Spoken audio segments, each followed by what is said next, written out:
សួស្តីអ្នកគ្នានេះគឺជាកូនរបស់រ៉ានីដែលវាបានកើតនៅថ្ងៃទី15ខែ12ឆ្នាំ2023មួយនេះគឺជាកូនដំបូងគេគឺកើតមកញីហើយ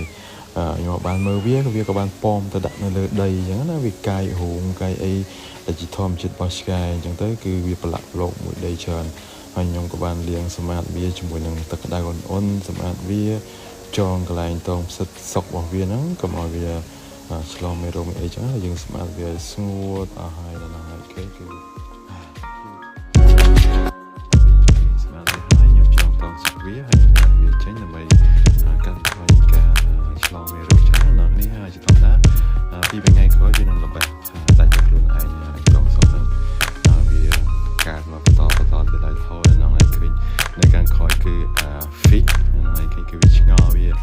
ឃើញកូនងាវាកើតមកអញ្ចឹងណានេះហើយសំណាងដែរដែលវាកើតមកពេលថ្ងៃហើយមុនវងអញ្ចឹងដល់ពេលភ្លាមអញ្ចឹងពេកហើយមកពាក់កង់ពាក់អីទៅគឺចាប់យកអត់តែមានធ្វើអ្វីទេអញ្ចឹងគឺចាំបន្ត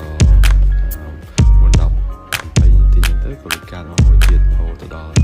ពេលយប់វាកើតអស់អញ្ចឹងកូនមកវាទាំងអស់វាចំនួន7ប៉ុន្តែអាចង់គាត់វាបានមកមួយកូនឃើញដាក់ខ្យាវានៅលើកណាត់ទុនអញ្ចឹងណាហើយយកវាដាក់ចូលក្នុងថងវានៅជាមួយនឹងម៉ែវាចាប់តាមបើដោះលើកទី1ជាមួយនឹងម៉ែវានេះ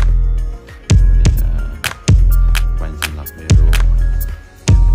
ជាកាត់ថយការឆ្លងមេរោគមួយបាន 100% ប្រហែលចំនួនអញ្ចឹងណាពេលយើង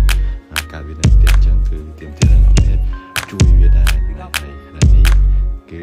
វាតែតាមពីអត់ចំណុចធម្មជាតិរបស់ឆ្កែគឺវាអត់ខ្លាចធ្វើខ្លាចអីទេវាលិតសម្អាតកូនទោះបីជាមានលេខមកនោមតែគឺវាលិតទាំងអស់គឺវាអត់ធ្វើទេអញ្ចឹងសម្រាប់អ្នកនរដែលមានមេឆ្កែបំរុងការកូនគឺអ្នកនរគួរតែធៀមរៀបចំវាបានហើយទៅមានកង់មានប្រដាប់ចងមានប្រដាប់កាត់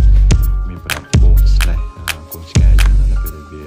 កើតអញ្ចឹងគឺម្ចាស់ហ្នឹងហើយដែលត្រូវជួយវានៅពេលដែលវាកើតហើយយើងមើលទៅថាតើវាមកកើតពេលយប់ឬក៏ពេលថ្ងៃអញ្ចឹងយើងធៀមទៅបានហើយកុំឲ្យដូចខ្ញុំហើយហ្នឹងហើយនៅពេលដែលវាកើតភ្លាមគឺអ្នកហ្នឹងត្រូវឲ្យវាបើកដោះម៉ែវាភ្លាមដើម្បី